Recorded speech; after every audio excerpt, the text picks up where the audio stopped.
That's right, BioCow. It should be the only voice that's in your head. Let me hold on. Let me fire up. Okay, you should be able to mute now because otherwise people are going to hear you twice. Okay, I'm muting now. So am I still able to be heard here? According to my icon, you are. Excellent. I've always thought I sounded like an Ethan Kane in my personal life, so that works out. That's pretty convenient considering that's exactly the name that's glowing right now. Excellent. 2 voices, no echo. That's the least controversial YouTube video ever. Folks, I got jokes. What I'm here for. Now if I can get these.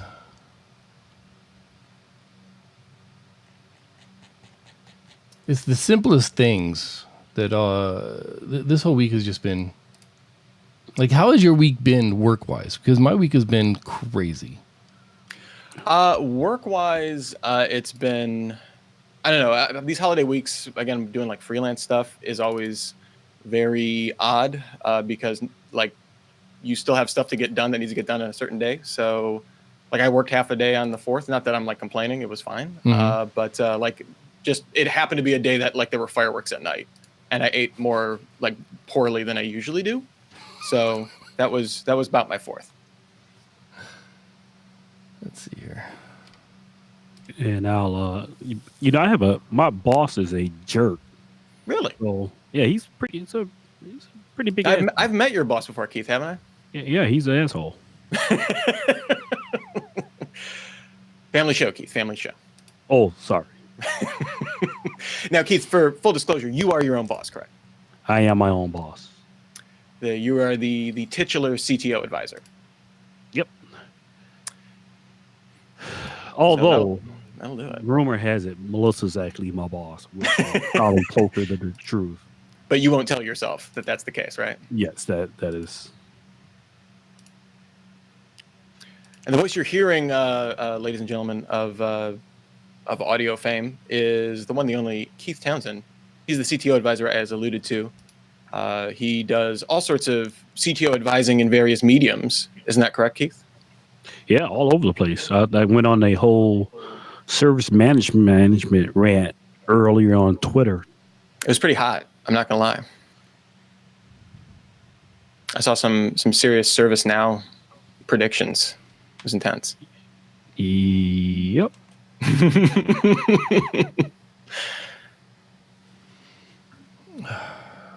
All right. So we are rolling around towards showtime here. Yep.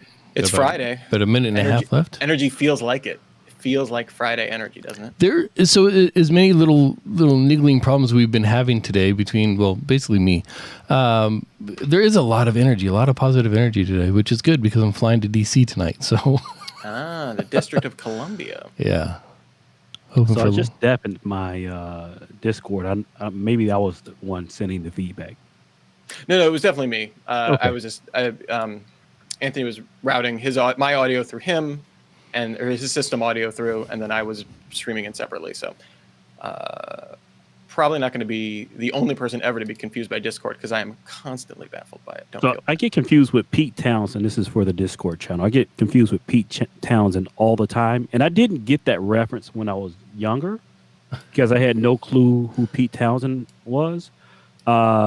And I worked like the support desk, and people would say, "Hey, it's Keith Townsend." And they were like, "Pete Townsend?" And I'm like, "Keith sounds nothing like Pete."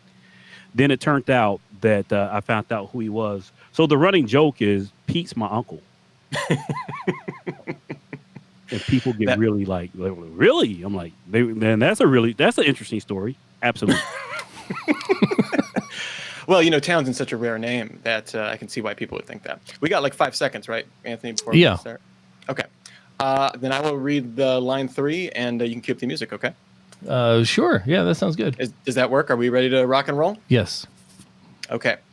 I'll do a countdown arbitrarily. In 5? Wait. 4. Yes. Just a second. Yes. No, you're good. Yep. Let's do it. Okay. All right. In 5, 4, 3. Many of you have supported Independent Tech News directly for 5 years. Be like them. Become a DTNS member at patreon.com/DTNS. This is the Daily Tech News Show for Friday, July 5th, 2019. In lovely Cleveland, Ohio, I'm Rich Straffolino. And I am the guest producer, Amos. And we're really happy today to be welcoming our wonderful guest. He's been on the show before. He's been on the show with me, so that makes him an extra special rarity. It is Keith Townsend, the CTO advisor. Keith, thanks for being here. Thanks for having me again, Rich. All right, let's get it started with a few tech things you should know.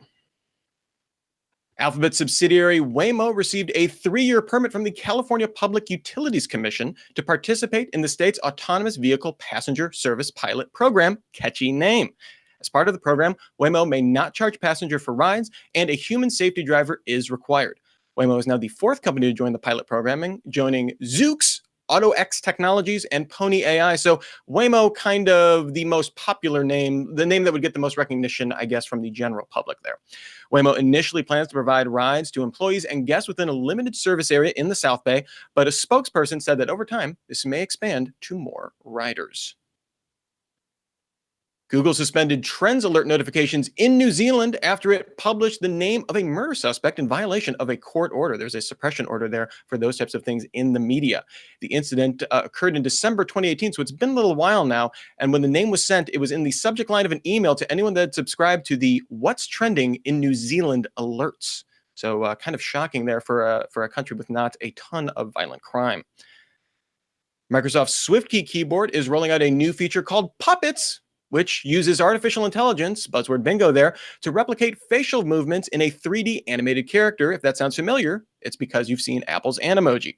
At launch, users can record 30 seconds of video and choose from a panda, cat, dinosaur, owl, or dog. Clearly, dinosaur is the right option there, but it's dealer's choice. Puppet is currently only an Android feature, and I didn't see anything in the press coverage that said when or if it was coming to iOS. And finally, in everything's fine news, MoviePass shut down services to customers as of July 4th at 5 a.m. So Independence Day from being a business, I guess. According to CEO Mitch Lowe, the shutdown will last several weeks to complete work on a new app. So they're just kind of redoing everything on a technological front. During that time, the service won't accept new signups or charge existing customers. Subscribers who have already paid for the month and are kind of in the middle of their cycle there will be automatically credited for downtime once MoviePass resumes service. And they're maintaining that they are going to resume service. Let's get into a little bit more discussion here, Keith. I wanted to talk to you about this. A new report from Apple analyst Ming-Chi Kuo claims that Apple will move away from butterfly keyboard switch mechanisms with the refreshed MacBook Air coming out later this year, and then later into the MacBook Pro by 2020. That'll give basically a 5-year lifespan to their butterfly keyboard switch try that's been somewhat problematic. I think we can all agree. The new keyboards will be based on scissor switches, which will offer better key travel and durability. But the speculation is that they can't make those quite as thin as the outgoing butterfly design. So, Keith, it seems like every other month or so, every time there's new MacBook out, we hear some complaints that we hear speculation from Apple that they've fixed the issue with the butterfly. And then our good friend Tom Hollingsworth manages to break another keyboard, and he's back at Apple for another repair. They have an official keyboard return service basically for all MacBooks that have this keyboard. Is this just finally Apple just throwing the towel in here? If this report is true. Yeah, I would say so. What is this, like the 3rd redesign that they're on now? Yeah. I have a 2017 model, which gets into a really interesting conversation around reliability, et cetera, et cetera. I literally have a Surface Book as a backup to my MacBook Pro because I'm a writer. And if I can't write, one, the keyboard is a horrible keyboard. And then 2, if I can't write, I don't make money. So I'm sure I'm not the only one in that situation. So I'm glad that they've finally thrown in the towel. Can I get into Rich's conspiracy theory? Oh, yes. Anthony, something there? No, that was a blip. Go ahead. Okay. If we can get into Rich's theory about the timing of this report, because, Ming-Chi Kuo has a great track record when it comes to, kind of sussing out the Apple rumor tree, as it were. And the idea being that this kind of gets leaked out, or she's putting out the speculation here. Obviously, she has sources within Apple. They know that when they tell her stuff, at some point it's going to be reported. suspiciously comes right after Johnny Ive has announced that he's stepping down. So maybe this is, kind of changing the narrative around a little bit of Apple design with the new management cast kind of in place. They've already been in place for a couple of years, but I think it's interesting that maybe they get a little benefit of the narrative going forward. Next up, Keith, this is right in your alley here. Bloomberg reports that Broadcom is in advanced talks to acquire the security stalwart Symantec. The Financial Times reports that a potential acquisition price could be around $15 billion, so not exactly small change. Symantec is the largest vendor of security software with over $4 billion in sales. This would be Broadcom's second major software acquisition after acquiring CA Technologies in 2018 for just under $19 billion. So, if this goes through, they'll be looking at $30 billion invested in software alone. Symantec would reportedly follow the pattern of that transaction, operating it more as an independent subsidiary, although coming in with some cost-cutting measures to basically help them recoup their investment a little faster. So, Keith, I think everyone's knows Symantec, okay, that's security. Why is Broadcom all of a sudden betting heavy on software?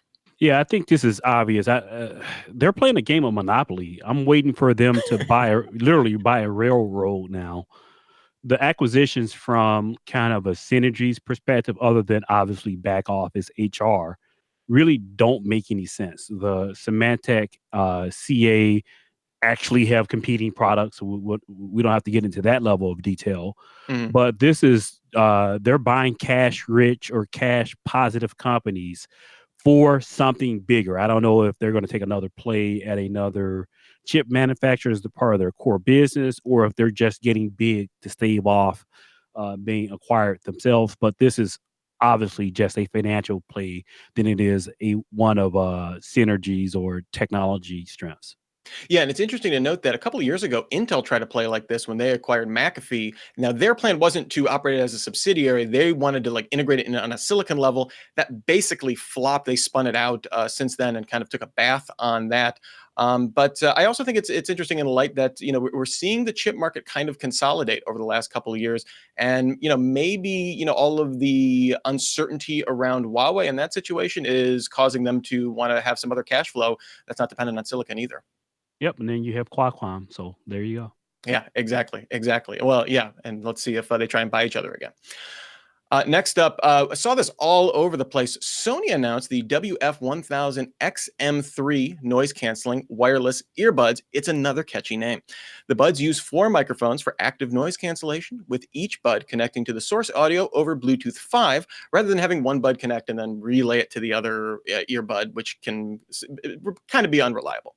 Each earbud has a touch panel to control various functions, includes NFC for pairing, and a quick attention mode to let in ambient sound without removing earbuds. Battery life is rated at 6 hours with noise canceling enabled, 8 hours without, and it includes a charging case that offers up to 24 hours of noise canceling power. The WM1000XM3 costs $230. Pre-orders are open now, shipping expected sometime in August. I didn't see a lot of specifics there. Keith, you travel a lot for business. The noise canceling headphone was basically made for the airplane. Is this tempting to you as a business traveler? You know what? There's no shortage of $250 earbuds, obviously. And I'm not a fan of Bluetooth headphones in general.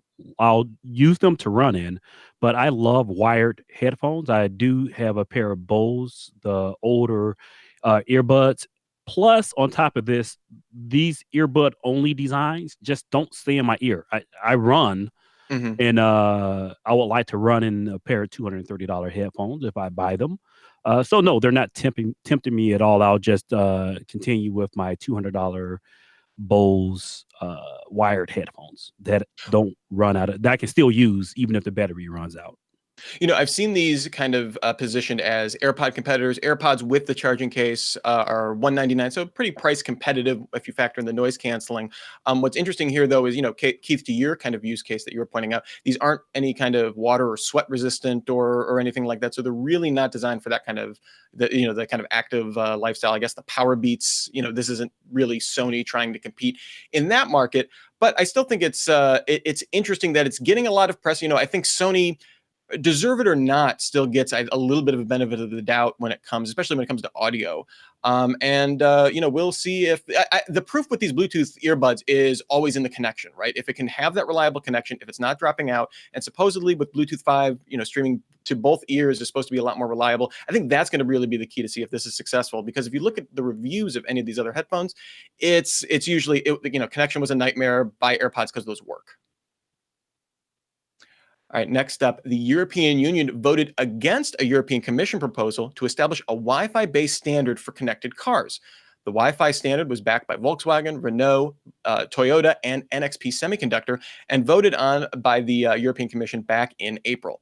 The vote by EU member states opens the door for a 5G connected car standard backed by BMW, Daimler, Ford, Intel, Huawei, and Qualcomm. The 5G standard would allow both cars and devices in environments to interact with broader range of potential application support down the road. The European Commission stated the reason they backed the Wi-Fi standard in part because it could be implemented immediately to help improve road safety. Surprising here to see, the EU kind of turn their back against an European Commission proposal there, Keith? Yeah, you know what? This stuff is European, like commission and regulatory stuff always amazes me, because it seems like more than any other big regulatory entity, they're able to ram things through that, frankly, from our U.S. perspective, never makes sense to me. This is one of those things that probably didn't, on the surface, after I read the article, didn't make any sense to me. The 5G standard seems to make more sense, since you have more. One, you have more participants, and then two, you have a much better penetration and distance. I kind of scratched my head as to why the Wi-Fi thing was even a thing. Well, the idea with Wi-Fi, it makes somewhat sense if the only thing you're worried about is really that local network, right? If you're able to kind of dynamically put together some kind of mesh of all of these connected cars in a very specific area, you really don't, if it's just for road safety, for maybe navigation, lane avoidance, that kind of stuff, and you're only concerned about, the areas maybe within, I don't know, a couple car lengths of you, I think Wi-Fi theoretically could do that, although all that switching back and forth, again, I'm sure is a nightmare from a connectivity perspective. On the technology front, I mean, 5G is all about, right? It's all about speed and providing like tons of bandwidth with just like a single access point, right? It seems like it's kind of designed for the use cases of a connected car. It does the story. This came from a Reuters report that I was reading this about, and they mentioned that broader application support, and some of it was like navigation. Oh, that makes sense. But then other was like entertainment. I don't want to use my 5G connected car for entertainment purposes necessarily, or maybe I'm thinking too narrowly, Keith. Yeah, and plus I have a big investment in these Zenith DVD players. I have like 1,000 of them waiting on the driverless car thing to do. I hope I didn't miss the market. All right. And in May, Amazon became the lead investor and minority owner in a food delivery startup called Deliveroo, because it was named by children, evidently. Now, the UK's Competition and Markets Authority, the CMA, issued a preliminary order forbidding any integration between the two companies following an investigation into breaches of competition rules. In the order, the CMA stated it had grounds to believe the companies were planning to merge and have, quote, ceased to be distinct. Until further investigation and a decision by the CMA, Deliveroo and Amazon are required to maintain the same level of service in the UK and are prevented from making changes in big contracts or senior management without express approval of the regulator. Obviously, this seems like a bigger deal for Amazon not being able to do any contractual changes or senior management, at least regarding their business in the UK. But surprising to see government regulation coming this quick down the pike. Something in May, already getting ruled on in July, seems very fast for a government regulator, Keith. Yeah, and I'm glad that they're paying attention. I have mixed feelings about Amazon's delivery network. As a customer, I love one-day delivery. I love two-day delivery. I love the service that I'm getting from Amazon. But it's kind of like the whole zero rate wireless thing where, if you watch YouTube on your T-Mobile phone, you don't get charged data. It stifles competition. I have friends that have Amazon delivery network businesses, and they do well for themselves now.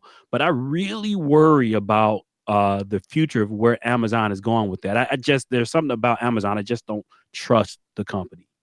Well, I do think it's interesting, though, that Deliveroo was a local, startup that had existed and then got this, this round of investment from Amazon, and then they took a stake in it. I do wonder though if by coming down very strong regulatory, and this isn't the first thing we've seen the CMA just this week. We saw them coming out saying they're investigating Facebook and Google regarding data practices and data privacy and how that's being used, and doing a broader study on that too. So the CMA is definitely not afraid to take on these large technology companies, which I think is interesting in and of itself. But Keith, we all know some companies are started because they want to get bought, right? Right. Theoretically, does this change the market for doing a delivery startup if that Amazon's off the table as a buyer? Yeah, I don't think that will slow down. There's trillions of dollars on the sidelines. Investors need somewhere to put that money, and it will continue to go in these types of companies. Money will go to money, as it were. Remember, if you want to get all the tech headlines each in about 5 minutes, subscribe to Daily Tech Headlines at dailytechheadlines.com. And hey, you can hear me on there sometimes as well. All right, getting into our main discussion today, kind of going back to what we were talking about with Amazon just a second ago.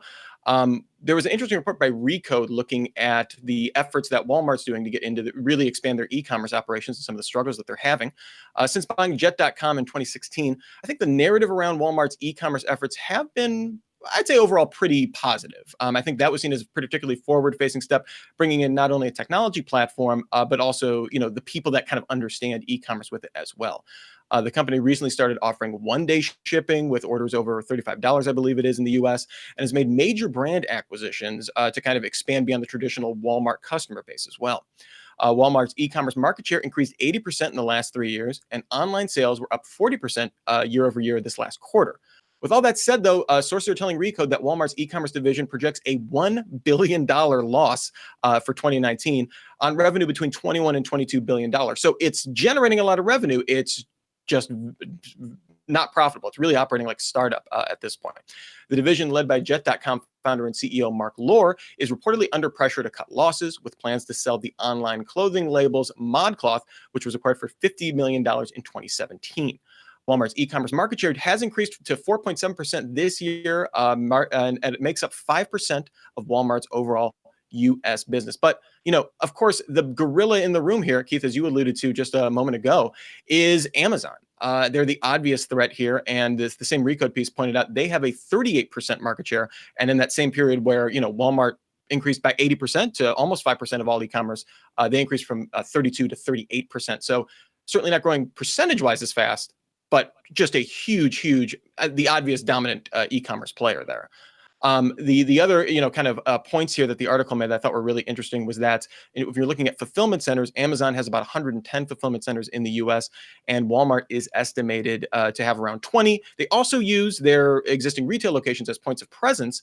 But the footprint there, the ability to stock things that you would stock at a fulfillment center at a warehouse, they just can't match that when it comes to these retail footprints. So there's a limited utility that helps for shipping them, kind of the mainline items, your staples of grocery and that kind of stuff. But for some of these long tail items, which is where you can really jack up your margins and really charge a nice price, Amazon can deliver those all day. Walmart has a much harder problem with less fulfillment centers, kind of keeping those in stock and being able to deliver those in a timely fashion.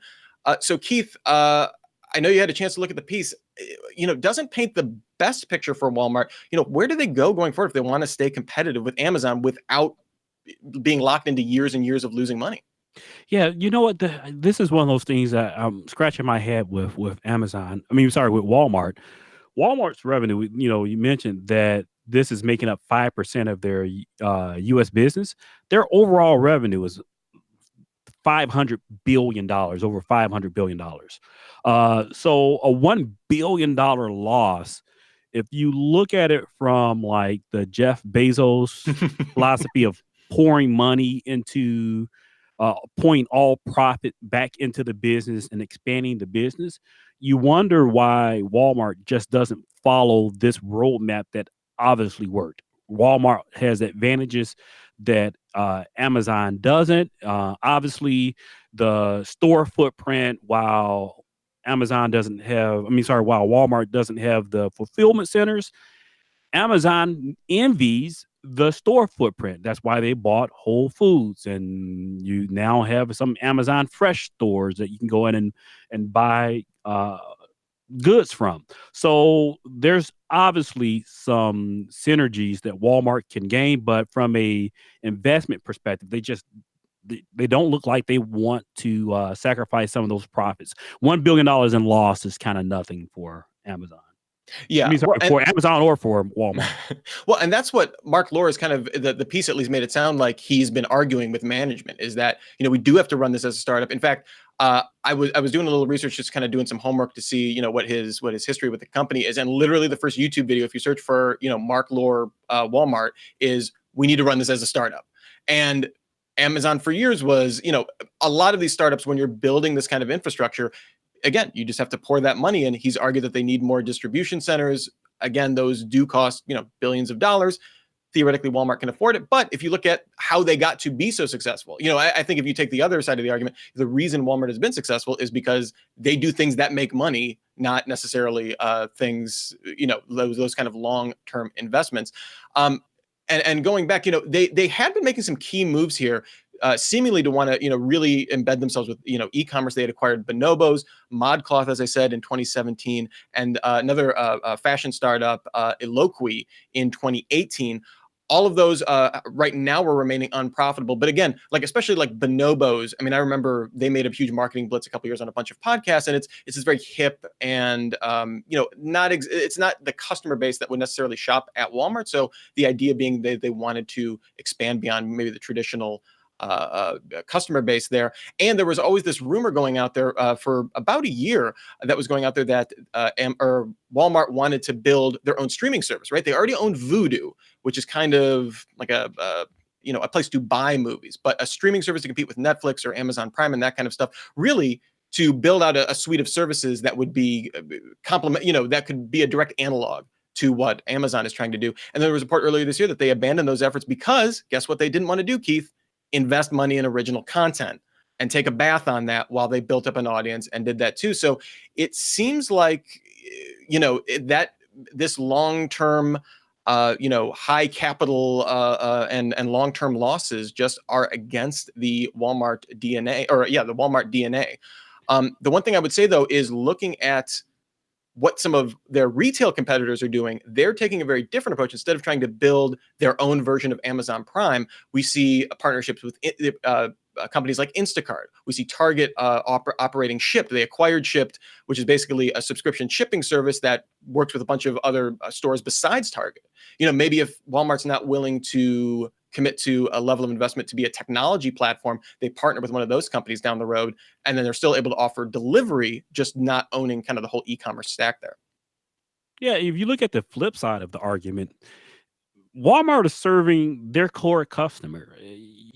I think the digital effort is a good way to take a look at that.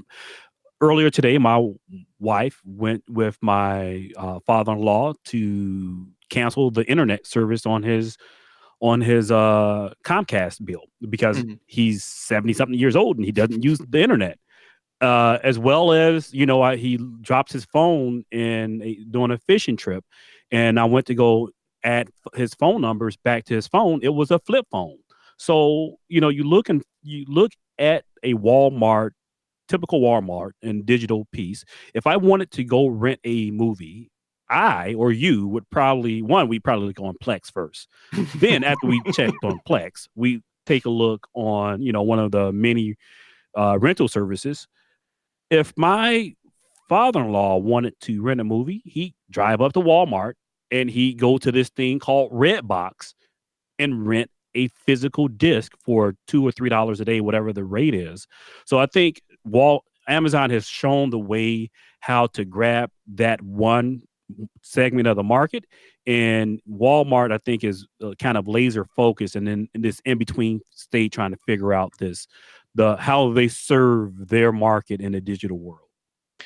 Keith, this kind of digital transformation can be tough for a lot of companies, as we all well know. It'll be interesting to see if how their e-commerce plans and their ambitions change, if this reporting is to be believed, if Mark Lore is either on the way out or having a role changed, or what kind of scale they want to operate at. So that'll be interesting to see. Thanks for all those who participate, though, in our subreddit. It's invaluable when we're putting together this show. Remember, you can submit stories and vote on them at dailytechnewsshow.reddit.com, and check out facebook.com/groups/dailytechnewsshow. Lots of good conversation there as well. Let's check out our mailbag. We had several people write in about using Uber Eats in their particular situation. So thank you for your feedback. We had Kimberly, the Texas teacher, who said the idea of us ordering in the morning and prepaying, and I think that also maybe reserve a table, would make things so much easier. I see this working at fancier restaurants, not on a spur of the moment, the way we think of Uber Eats now. Instead, a couple of days before you go, or you're going to a theater or something like that, you make your reservation at your high-end restaurant. You place your order and give them your out. Oh, and give them your out the door time when you have your tickets, let's say like at an 8:15 performance. They work backwards and then pad that time a little extra and give you your reservation time. The restaurant can prepare ahead of time and know exactly what they're going to serve. Think an old-fashioned prearranged set dinner before going to the theater, but everyone gets to order what they want. I think that's a really cool idea. Again, I don't know if Uber Eats is the company to do that, but yeah, kind of reversing a lot of the order of operation, I guess, for a traditional restaurant experience. I think is kind of a cool idea.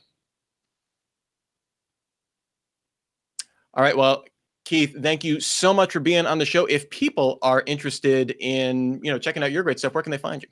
Yeah, I create a ton of content at CTO Advisor on Twitter, and then the CTOadvisor.com is the website. Excellent. And if you're interested in, like I said, you can checking out more of my stuff, Daily Tech Headlines. You can find there several days a week. And you can also follow me on Twitter at Mr. Anthropology. Want to give a big shout out to our patrons. Remember, our goal each month is to get one more patron than the last. You could be that person that puts us over the top. Become a DTNS member and get an ad-free RSS feed. Special episodes from Tom. The editor's desk came out on the 4th of July. Happy 4th of July there. And so much more special episodes looking back on tech news of the past and more. Remember to sign up at patreon.com/DNS. Our email address is feedback@dailytechnewsshow.com. We are live every Monday through Friday at 4:30 p.m. Eastern Time, 2030 UTC. Find out more at dailytechnewsshow.com/live. Tom and Sarah back on Monday, along with Blair Zadrich from This Week in Science. Have a happy weekend, everybody, and a super sparkly day.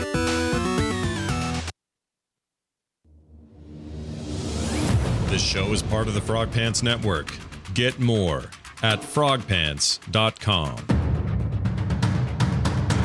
Diamond Club hopes you have enjoyed this program. Blair Bezdarich? I apologize for mangling that name. But boom, good show, Keith. Thank you. This was awesome. Appreciate it, Rich. That was fun as usual. Yeah. Hold on. I need to check my phone. I need to order something from Amazon, because why would I order anything from now? Actually, it's funny, that story came out, and I've been looking quite a bit. We have dual birthdays coming up for my two kiddos. They are 367 days apart in birth, so they will have joint birthday parties for the rest of time. And was doing some cross shopping, and I'll tell you what, I was impressed with a little bit of the Walmart experience, better than I remembered. I hadn't shopped on there for a while. It's usually not my bag. But it was interesting. Yeah, I'm not I don't frequent Walmart often. The retail place, I when I go in there, it doesn't make any sense to me. And maybe it's because I'm thinking of a Sam's Club or something, but I just don't get the layout. I'm a Target man. I'll admit it. I have no problem with that. Oh, the first time I went in there, I've never been to Walmart as a kid. It wasn't that we were rich or anything. The city limits of Chicago just never had a Walmart. So when I moved in with Melissa, she took me to Walmart, and I went in there. I'm like, wait, what's the deal with this place? It has like no ceiling, and the floors all concrete. How is this a thing? Like, how is this a shopping experience? And she was like, have you not been in a Walmart? I'm like, no, no, not quite. I mean, even Kmart had a ceiling. Yeah, there's just like dad jeans. It's on table. It's weird. Anthony, I believe you're about to tell us that we need to determine a show title for today. Don't we? I am. dtns.showbot.tv. Cruise on by there and vote on your titles, and we will pick one that fits the show and fits our mood and would possibly even make Tom proud. Now, I just want to get right out here, and Zoe Brings Bacon has this hilarious pun. It's called A Show Without Merritt. Now, I don't know if no one's thought of that before, but kudos on that one. That is a bit of wordplay. I'm just kidding. So we have, can I read them? I've always wanted to read. I always enjoy this part of the show. Anthony, would you mind if I read some of them? Go. No. It's not that I would mind. I'd be ashamed if you didn't. Okay, I'm going to read them by standing very close to the mic. The Walmart Channel. People of Amazon. It's not delivery, it's Deliveroo. I'm strongly liking that one, perhaps for GDI title, or just the general title is fine. The Gorilla in the Room. Movie Past. Apple Scissors beat Butterfly. The Real Silver Blade. I feel like the intention there was pure. Execution, I don't know. Weird Restaurant Tech. Loot Psych Walker. I don't think so. The Laneless Podcast. Another try at a pun. Very good. Let's see. We have Bad Boss TV. I don't know what's going on here. Waymo. Ways to Get Around. BioCow. It took me a second, but I got there. Scissor Switches Better Than Butterflies. BioCow going literal there. And Money Will Go to Money. A classic Rich Straffolino turn of phrase there. Zoe Brings Bacon. Thank you for appreciating that. Keith, any preference on anything that I read in a slightly sensuous voice there? I'm almost partial to the people of Amazon, similar to the people of Walmart. Okay. That is pretty cool, but the show without Merritt. I think we tried like Merritless, but I don't know if you guys tried the show without Merritt. Kind of. Yes, that comes up every time Tom is not on the show. It's the running joke. Yeah. Yeah. So I'm pretty cool with most of the people of Amazon is a good play on the people of Walmart. Okay, I'm for that, Anthony. I will let you weigh in. You have veto power, of course, according to the DTNS Constitution, and since there can only be 100% or 50% vote from me and Keith, it'll be very hard to overturn it. So, what say thee? I'm willing to go with the people of Amazon. I like it. Okay. Let me check actually, make sure that's never been used before. Not that I'm saying that's not creative. Don't judge me. That may have been used before. There's enough Amazon stories that come up. So let me check real quick, make sure that's never come up. Daily Tech News Show.com. That's the URL. Movie Past was actually pretty clever too. Movie Past. Yeah, if that was a larger discussion story. Yeah. Yes, if that was the larger discussion. That one came up and I was like, oh, Movie Pass. Has there ever been a company that everyone immediately loved and then tried it and was like, do you guys know how business? Do you guys? We're giving away $100 bills for $20. We'll make up on volume. That's really the opposite. See, now that's the model Walmart really needs to embrace. There is just have no business model, but the only business model is lose money precipitously fast. People, let me search real quick. People of Amazon. Amazon's all about that base from 2018. Amazon has body image issues. Past its prime. Amazon is past its prime day. Oh, I like that. That was a good title back from July 16th, 2015. Good job. Coming up. No, I think we're good with people of Amazon. Useless trivia. The Twitter thread just went up that said, what was your first Amazon purchase? Mine was Making of a Man of God in 1999, July 19th. So my 20th anniversary is coming up of Amazon. I don't know what my first one is. I'm willing to bet it's a CD that I would today consider embarrassing. Perhaps like a Black Sabbath Greatest Hits. And All of them? but like only like Ozzy Sabbath, not even like cool like under like Dio Sabbath. It just wouldn't have been good. Or maybe like the Sabbath Live album. I bet you it was like Sabbath Live was my first Amazon. I'm pretty sure my first Amazon purchase was a Dragonlance novel. What, by Margaret Weiss and Tracy Hickman? Well, no, but based in that series, it might have been. I want to say it was Dalamar the Dark, but I'm not certain. I understand. I went through. I was a heavy Dragonlance reader, but back in my D&D novel days. Okay, well, how did this not come up while we were in LA? I don't. That there are some parts of my life that stay buried. Yeah, because I have an love entire shelf of over almost 200 Dragonlance novels right there in the room. Like, So when the like post Fifth Age novels came out over the course of a couple years, I just remember like me and my brother would get them, and then he would read it in a day, and I would read it in like 2 days. And I remember the third one came out when I had been dating Jackie for like a year, and you know, I'm a geeky guy. I'm not afraid of it, but when you're going out with someone, you don't like go full geek on them right away, right? You slowly open the floodgates of geek until you know it's like boiling a frog, right? You know, you just turn the temperature up slowly, and all of a sudden they're immersed in geek. And it was like, I can't talk to you for 2 days because I have to read a novel about gods and dragons. This is very important to me, but don't call me because I will not answer because I have to read this book. And then she was like, okay, this is what I'm in for. This is where we go. That was throwing nitro, or that was throwing gas on the slow burn geek fire. yeah, you decided just to go ahead and go 100% on that one, huh? It was rough, yeah. Yeah. Yeah, I wasn't really into the Fifth Age too much. I kind of skipped almost all of it. And then when Margaret Weiss came back with the Amber and Iron, the Dark Disciples, I think the Dark Disciple series. Amber and Ashes was the first one. Yeah. And that's when I started getting back into it. And those are amazing. Of course, Margaret Weiss is amazing. So, Keith, have you ever played any of the Dungeons or Dragons? I'm going to say no. Okay. No. That was just not a big thing in the inner cities of Chicago. Yeah, the mean streets of Cleveland, it was bumping. A lot of 20-siders. You know, you'd go around a street corner, man. Got those polyhedrals. Clickety-clow. Yeah. Give me that D20. What? How many side die? What? Well, so I would say the 20-sider is the standard for a lot of your major rolls. But then in order from there... I grew up on a different set of die. Yeah. With 6 sides, right? A little bit less. Yeah, 6 sides. Yes. Yeah. Boxcars. Boxcars.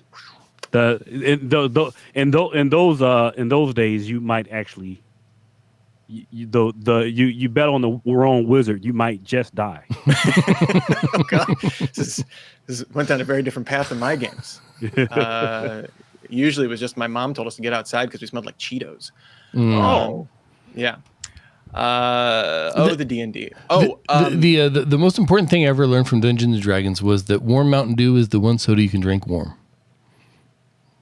I'm going to veto that. Nope. I'm going to say no soda is the soda you should drink warm. Well, that's not always a choice, though. Like, if you have to pick one, it's Mountain Dew all the way. It's the one that retains most flavor. Diet Right fan. Warm Diet Right. Oh, no. Caffeine free. No. Why don't you just drink warm Tab? Warm Diet. Just Diet Right in the first place isn't anywhere near my preferences. And then it's got to come in like a 3-liter though. Only warm out of a 3-liter. That's the only way to enjoy it. No way. Did you ever get into the non-D&D? I'm gonna just keep this conversation just to make Keith feel awkward now. Did you ever read any of the non-Dragonlance Margaret Weiss stuff? Yes, I have the Dark Tower series. Is it like a Dark Sword? Dark Sword, Dark yeah. Sword? I started reading that and I fell asleep on a plane and I lost it. I felt really bad. No, I have them. There's something about Kryn, though, that whether or not Margaret Weiss wrote it, it's just Kryn is the environment, the rules, and the standard that I judge all other fantasy novels by. And every time I try to extend out beyond that too much, I just end up coming back into Dragonlance. So Rich, I'm I'm pretty sure this is revenge for when you're stuck in the middle of our network protocol conversation. Like, you're like, okay, I UDP, I get always it. check the DSP on when I'm Yeah. configuring. Let me ask you about your SD-WAN. See, here's the thing though, and this is something we talk about on RMP, is that everyone has their geek. Everyone has their subject or their topic that they absolutely geek out about, whether or not it's actually geeky per se. It's something they geek out about. And for a lot of people, that's sports and stats and things like that. Other people, it's cars. For people like us, it's D&D and computers. That's what's interesting. So for the audience out there, I know Keith through the Tech Field Day series of events. I work for the company that kind of puts those on, and I got to know Keith through there and a bunch of other stuff that we've done through there. And that's really fascinating, is learning like the geekiness in like that hardcore IT community. But my absolute favorite is there's a guy named Howard Marks. That's like the storage grand poobah. Like if you have a question about like RAID protocols, like I just had this like idea in my head. I was like, when you raid like two drives in a RAID 0, does it like have like a Stanley Kubrick like dance where they're both in like perfect sync as like the motor are, as the actuators go? So I just text him that question. He sent me back like this 5 pages of answer. It was just so beautifully geeky that he just knew that off the top of his head. This whole history of like how RAID interacts with the physical writing of storage. I was like, bravo, sir. Bravo. I always thought of it as a way that I always thought it in the same way that Vegeta and Goku do the dance to become Gogeta. That's how I thought of it. So there you go. So my geeky thing is Dragon Ball Z and anime. So we all, to your point, we all have our geeky thing that we love. It's true. Yep. But does it love us back? I think is the question we need to ask. Yeah. Yes. So both my brothers love Dragon Ball Z, which means I had to hate it like as reflexively as a middle child. And but so like some of it is absorbed into me. So I know Piccolo, I know Super Saiyan, I know Trunks, I know This Is Not My Final Form. I know there's like an old dude with sunglasses and a beard. And that's it. That's pretty much. Yeah, you gotta get you some some Dragon Ball Super in your life. It's the new canon. Dragon Ball GT was crap.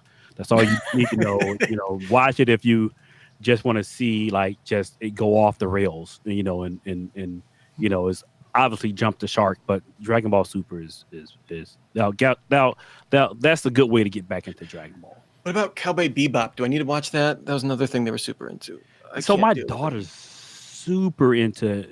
and granddaughter is super into anime, which is kind of embarrassing that I don't know nearly as much as them. I asked the granddaughter why do these anime characters always have these outrageously big swords, and she just looked at me and shook her head.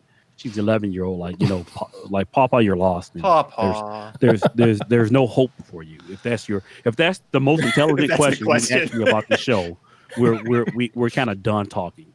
I can't wait till my kids can look at me with that stupefied look of, you're just not even in the same planet. My son, who's 28, went into Target, and as he said, his 14-year-old kid walked up to him and said, "Is that what we're wearing now?" and just walked away.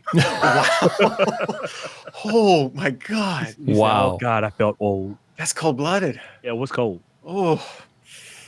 But also, what was he wearing? Because I want to make sure he was wearing sweats and a t-shirt.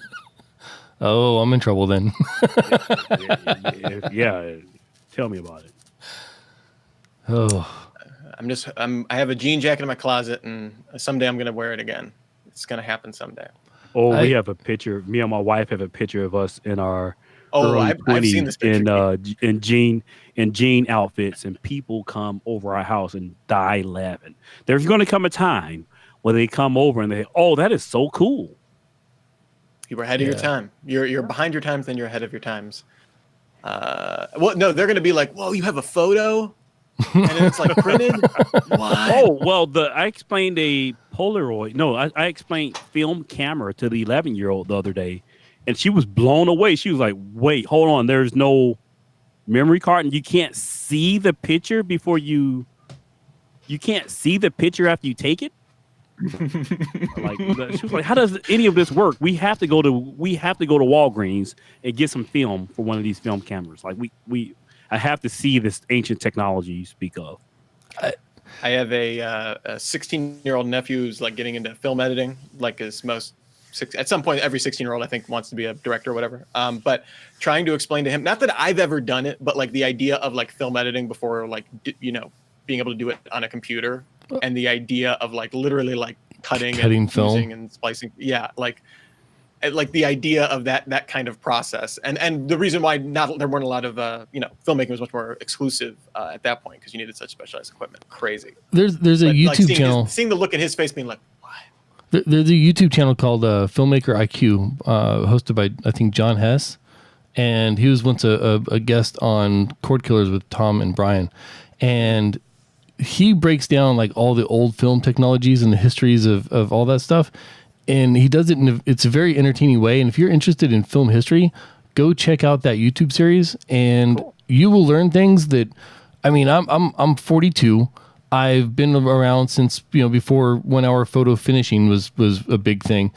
And I was still amazed at some of the things that they had to go through in Hollywood to make a film actually showable in multiple theaters, and the maths and the reasons why they do certain things. It was just, there's so much depth of knowledge there.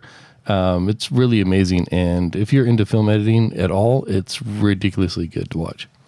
And Tim in the Discord, to answer your question, will parachute pants ever come back? If you want to wear them, Tim, they're back. That's the beauty of the internet. There's going to be someone out there that's going to love you in your parachute pants. There's 2 billion people on the internet, or more. Exactly. I don't know, but it's 7 billion people in the world. There's someone will print out a picture of you in your parachute pants, and someone will like it. Yeah, this is true. Tim, you're beautiful in your parachute pants.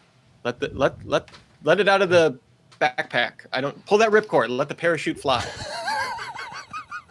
That's the metaphor I was going for. So Anthony, are we just about all done with posting the show? Is there anything? Is everything going copacetic? Oh no! I'm not the multi-talented Roger or Tom. I am waiting until we're done before I start posting shows. We might end a little early just because of that. Plus, everybody wants to start their weekend, and it is Friday. That's true. And any fun plans for the weekend, gentlemen? I will probably go and buy some polo shirts because I'm an old man. If you see parachute pants while you're out, I will definitely pick up a pair. If I see parachute pants, I will pick up a pair. I will take a picture in them, and I will post it to Twitter and tag both of you. Oh, but it had to be a video though, so you could like be walking and we could hear the swish I have a swish. Whole studio. I'll do my closest impression to MC Hammer, and I will post it. That's when we'll know parachute pants are back, is when people will wear them and people will be like, MC Hammer will go, who? Like that's when we've reached peak new neo parachute pants fame. Wow. Is when they're no longer associated with the good MC. I don't know if I want to live in that world. I'm heading to DC this weekend to do several things for another thing with another project with Jenny Josephson. And that's going to be, I would say it's going to be awesome, but the more I look into it, the more work there's going to be. So it's not really a fun thing. But I mean, I'm sure I'll have fun doing the work, but there's a lot of work to be done. I am going to be doing some prep around the house for 2 birthday parties. That's not coming till later in the month, but the actual birthdays are going to be next week, the 11th and the 13th. So that will consume some time. And I've also been fooling around with the Raspberry Pi 3. Switching to Windows, I really miss having like a proper terminal experience, a proper bash. I have the Ubuntu bash thing going on. It's okay. Like it works fine, but it's limited. So sometimes I just SSH into the Raspberry Pi. I'm just going to type uname for no reason. I just need to check what my kernel version is real quick. But I'm going to be fooling around with that. I think I'm going to try. I've been fooling around with Hugo for doing static websites, which is like static websites programmed in Go. So I might be fooling around with that. And I might also try out if my daughter ever goes to sleep. We're sleep training her, and it's the most challenging. And if she ever goes to sleep, I will also. I'm looking into doing like some Twitch streaming for the game Dark Sun Shattered Lands, which is an old, early '90s D&D RPG. So that'll be fun. Sounds awesome, actually. Yeah, and I'll probably do none of that. I'm supposed to be doing a video series on installing Kubernetes. Ooh. So on these Intel Nooks I bought the year before last that I haven't done anything with. So I may pick that project back up. If nothing else, you need it for the depreciation on those Nooks, right, Keith? You know what? I do cash accounting and I write the entire thing off every year. So Okay. the CTO advisor is the revenues are an interesting situation. So we'll get into that conversation over a 20-sided die and beers at the next. Have you ever gone to actual Tech Field Day event? Yeah, I went to Storage Field Day 13 was the last one I went to, I think. So it was after Max was born, but before Izzy. Okay. That was my last one. But then I was like, I got kids. Being away for a week is kind of stressful on the. You know what? Being at the local courtyard in suburban Silicon Valley is not as sexy as it looks. Like the glamorous you might lifestyle. see us there drinking beers and having our wine spritzers. It's not as fancy. It's not as exotic as it looks. Yeah, but learning about intent-based networking and the latest with Intel's SBDDK or something like that, that can be stressful in its own way. Everyone has their geek. And with that, I will wish the internet such a good day. Good day. All right, guys.